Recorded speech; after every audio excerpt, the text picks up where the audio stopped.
इसके बाद हम आगे देखें कि जैसे हमारे पास ये कुछ यौगिक हैं जिनके क्रियात्मक समूह है। अब इन क्रियात्मक समूहों के ये कोई ना ये साधारण नाम हमने यहाँ लिखे हुए हैं कि जैसे COOH, इसको हम कार्बोक्सिलिक अम्ल समूह कहते हैं, इसको हम एल्डिहाइड समूह कहते हैं, इसको साइनाइड समूह कहते हैं, इसको एमाइड समूह कहते हैं, इसको आइसोसाइनाइड कहते हैं, इसे ईथर कहते हैं और इसे कीटोन कहते हैं। तो यहाँ पर देखना कि हमारे पास अगर जैसे हमने कार्बोक्सिलिक समूह में अगर हमने मेथिल समूह जोड़ दिया तो इसका नाम क्या हो जाएगा? मेथिल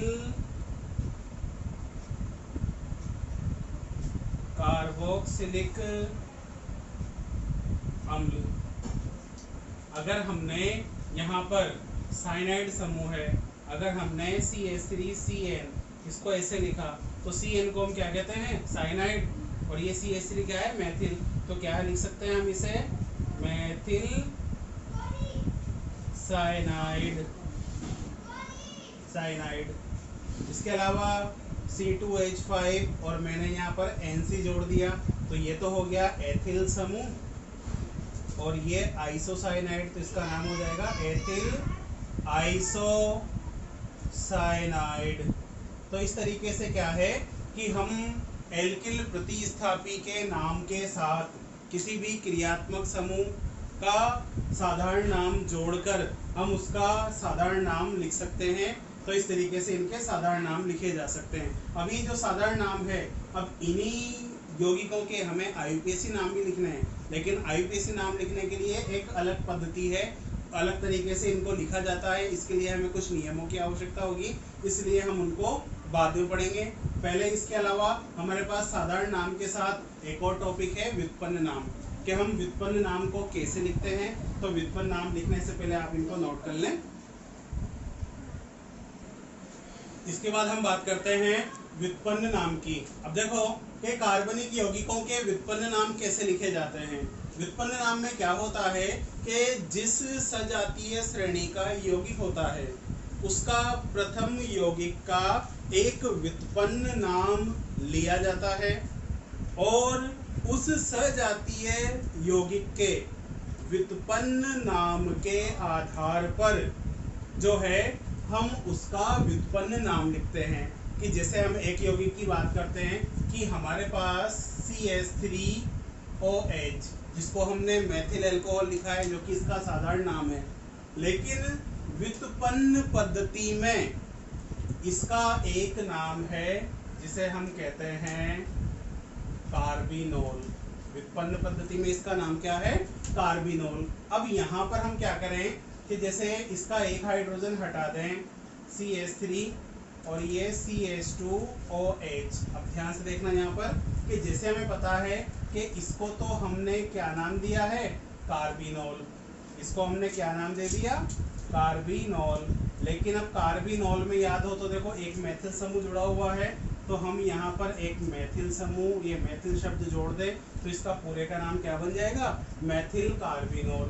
अगर मान लो CH3, अगर इसमें एक हाइड्रोजन और हटाकर हम एक और CH3 जोड़ दें यहाँ पर, तो यहाँ पर देखो इसको तो हमने क्या कहा है? कार्बिनोल कहा है। अब कार्बिनोल से कितने मेथिल समूह जुड़े हुए हैं? 2 मेथिल समूह। तो इसको हम मेथिल समूह 2 बार आया है तो हम यहाँ पर उपयोग में लेंगे डाई, क्योंकि अगर मान लो कि कोई भी समान समूह अगर 2, 3, 4 बार आए तो हम उसके लिए डाई, ट्राई, टेट्रा का उपयोग करते हैं। अगर कोई समूह 2 बार आ रहा है तो उसके लिए डाई लिखेंगे, 3 बार आया है तो ट्राई लिखेंगे, 4 बार आया है तो टेट्रा लिखेंगे। तो इस तरीके से यहाँ पर मेथिल समूह 2 बार आया है, इसलिए हमने इसके लिए क्या लिखा? डाई। मेथिल कितनी बार आया है? 2 बार, तो 2 के लिए हमने क्या लिखा? डाई। और इसे हम क्या लिखेंगे यहाँ पर? मेथिल और डाई मेथिल, और इसका व्युत्पन्न नाम क्या है? कार्बिनोल। इसी तरीके से देखना ध्यान से कि यहाँ पर CH3 और ये OH। अब जैसे कि हमें पता है कि यहाँ पर इसको तो हमने क्या नाम दे दिया? कार्बिनोल। अब कार्बिनोल के साथ कितने मेथिल समूह जुड़े हुए हैं? 3 मेथिल समूह जुड़े हुए हैं। तो मेथिल समूह 2 बार आए तो डाई लिखते हैं और 3 बार आए तो ट्राई लिखते हैं। तो इसका पूरे का नाम क्या हो जाएगा? Try methyl carbinol. क्या हो जाएगा इसका पूरे का नाम? ट्राइमेथिल कार्बिनोल। तो इस तरीके से जो है हम क्या करते हैं कि किसी भी सजातीय श्रेणी के व्युत्पन्न नाम से उसका व्युत्पन्न नाम बना सकते हैं। इसके लिए हमें उस सजातीय श्रेणी के एक यौगिक का व्युत्पन्न नाम पता होना चाहिए जो कि उस श्रेणी का प्रथम यौगिक होता है। इसके अलावा अगर हम बात करें कि जैसे ये CH ट्रिपल बॉन्ड CH, अब जैसे कि हमारे पास ये यौगिक है, अब इसका नाम जो है हमने 10th क्लास में ऑलरेडी पढ़ा है कि इसको हम एथाइन कहते हैं, लेकिन जो है व्युत्पन्न नाम पद्धति में इसका एक नाम है जिसे हम कहते हैं एसिटिलीन। इसका नाम क्या है? एसिटिलीन। तो यहाँ पर देखना कि इसको तो हमने एसिटिलीन कह दिया। अब मैं एसिटिलीन में से एक हाइड्रोजन हटाकर यहाँ पर एक मैथिल समूह जोड़ दूं और यहाँ पर ये C ट्रिपल बॉन्ड CH। तो यहाँ पर देखना कि इस पूरे को तो मैंने क्या नाम दिया है? एसिटिलीन नाम दिया है। और एसिटिलीन के साथ कौन सा समूह जुड़ा हुआ है? मैथिल समूह। तो हम इसका क्या नाम लिखेंगे? मैथिल एसिटिलीन। इसके अलावा अगर हम बात करें कि C2H5, हमने एथिल समूह ले लिया और एथिल समूह में हमने ये एसिटिलीन को जोड़ दिया, तो इसका नाम क्या हो जाएगा? Ethyl acetylene. तो इस तरीके से क्या है कि अगर हमारे पास किसी सजातीय श्रेणी के प्रथम सदस्य का व्युत्पन्न नाम है तो हम उसमें एल्किल प्रतिस्थापी को जोड़कर उसका व्युत्पन्न नाम भी लिख सकते हैं। तो इस तरीके से क्या है कि हम कार्बनिक यौगिकों के जो है साधारण नाम वो व्युत्पन्न नाम लिख सकते हैं। अब देखो ये पद्धतियां जो है प्रचलित तो है, पढ़ी भी जाती है, लेकिन क्या है कि इन पद्धतियों में यौगिकों का नाम याद रखने के लिए हमें उनके कुछ व्युत्पन्न नाम याद रखने पड़ेंगे, है ना। कि इसमें क्या होता है कि हर श्रेणी के लिए व्युत्पन्न नाम आसानी से उपलब्ध नहीं है, इसलिए हम हर किसी यौगिक के लिए व्युत्पन्न नाम आसानी से नहीं लिख सकते हैं। तो इन सभी विसंगतियों को दूर करने के लिए, यानी कि यहाँ पर इन पद्धतियों में ये कई प्रकार के कंफ्यूजन्स हैं, इनको सॉल्व करने के लिए वैज्ञानिकों ने जो है एक नई पद्धति का प्रतिपादन किया है जिसे हम IUPAC पद्धति कहते हैं। IUPAC पद्धति जिसे हम जिनेवा पद्धति भी कहते हैं, है ना। तो उसके आधार पर क्या होता है कि एक प्रत्येक यौगिक को जो है कुछ नियमों के आधार पर लिखा है और नियमों के आधार पर हम किसी भी यौगिक के लिए उसका IUPAC नाम लिख सकते हैं। IUPAC पद्धति जो कि क्या कहलाती है? International union of pure and applied chemistry. तो इस तरीके से जो है हम यौगिकों के IUPAC नाम आगे लिखेंगे। तो ये आज के हमारा टॉपिक था जिसमें हमने साधारण नाम और व्युत्पन्न नाम के बारे में पढ़ा है। आप इसे नोट कीजिए और इससे संबंधित कोई भी क्वेश्चन, किसी भी प्रकार का आपके डाउट हो तो आप मुझे ग्रुप पर मैसेज कर दें या कमेंट बॉक्स में उसका रिप्लाई दे दें ताकि मैं उसे पढ़ के उसे आपका सोल्व कर दूँ।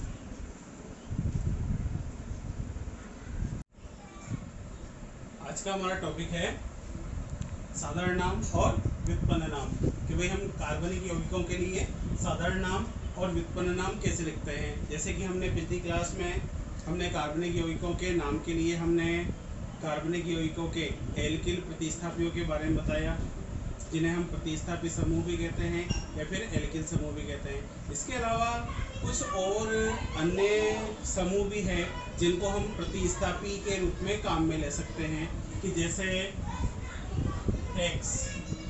X को हम बोलते हैं हैलाइड, और यहाँ X का मतलब क्या है? क्लोरीन है, ब्रोमीन है, आयोडीन है। अगर मान लो कि हमारे पास X को हम क्या बोल रहे हैं? हैलाइड, तो जैसे फ्लोरीन है तो फ्लोराइड, क्लोरीन है तो क्लोराइड, ब्रोमीन है तो ब्रोमाइड, आयोडीन है तो आयोडाइड। इसके अलावा एक है हमारे पास OR, जिसको हम यहाँ पर देखो R एल्किल समूह है और O को हम ऑक्सीजन कहते हैं, तो एल्किल और ऑक्सीजन दोनों के सहयोग से क्या बनेगा? एल्कोक्सी। दोनों के सहयोग से क्या बनेगा? एल्कोक्सी। जैसे अगर यहाँ पर OCH3 है तो हमारे पास एल्किल समूह कौन सा है? मैथिल समूह। तो हम इसे क्या लिखेंगे? मैथोक्सी। अगर हमारे पास O के साथ R है, अगर R को हम C2H5 ले लें तो एथिल समूह हो गया, तो इसके लिए हम क्या लिखेंगे? एथोक्सी। तो इस तरीके से OR ये हमारा एक अलग ही जो है एल्किल प्रतिस्थापी है, जिसे हम प्रतिस्थापी के रूप में काम में ले सकते हैं, है ना।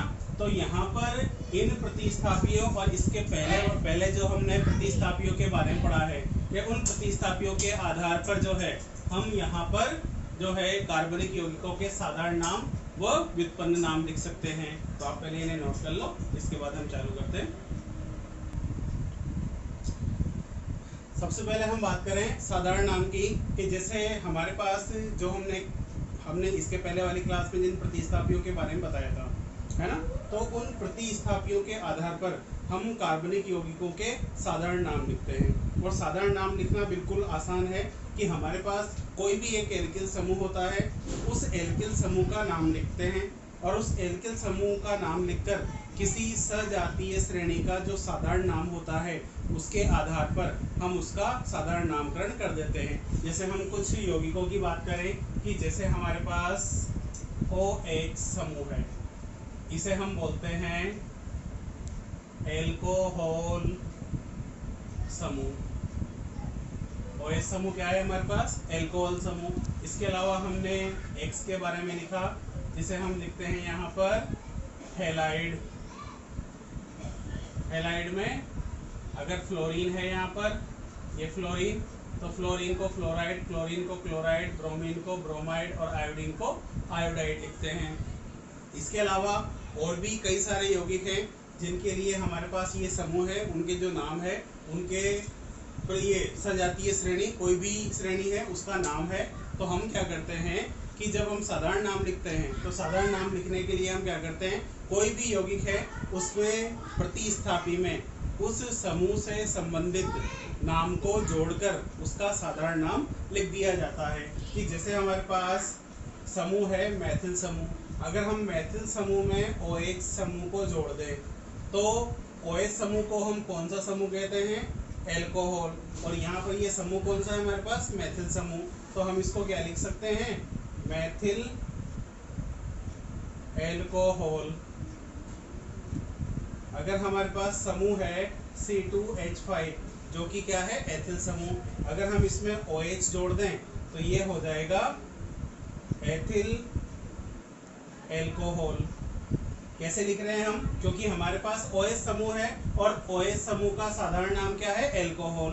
तो एल्कोहल को हमने उस प्रतिस्थापी या एल्किल प्रतिस्थापी में जोड़ा है, तो उस एल्किल प्रतिस्थापी के नाम के साथ आप एल्कोहल जोड़कर लिखोगे तो उसका नाम बन जाएगा।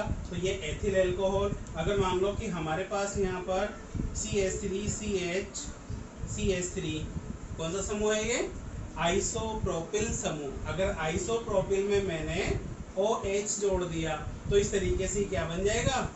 आइसोप्रोपिल